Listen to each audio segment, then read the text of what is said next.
Our story begins, as these stories often do, with a young, up-and-coming politician. He's a deeply religious man and a member of the Conservative Party. He's completely single-minded and has no regard for political process. The more power he attains, the more obvious his zealotry, and the more aggressive his supporters become.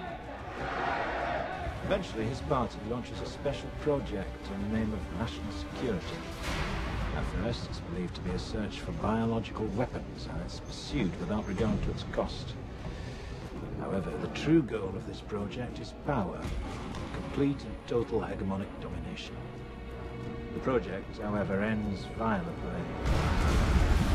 But the efforts of those involved are not in vain, for a new ability to wage war is born from the blood of one of the victims.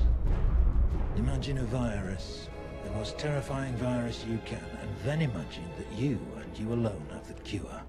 But if your ultimate goal is power, how best to use such a weapon? It's at this point in our story that along comes a spider.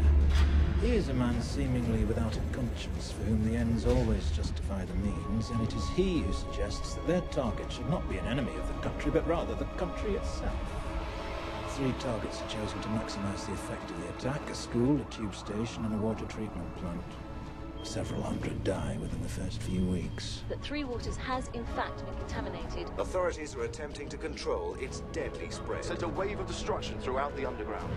Fueled by the media, fear and panic spread quickly, fracturing and dividing the country until at last the true goal comes into view.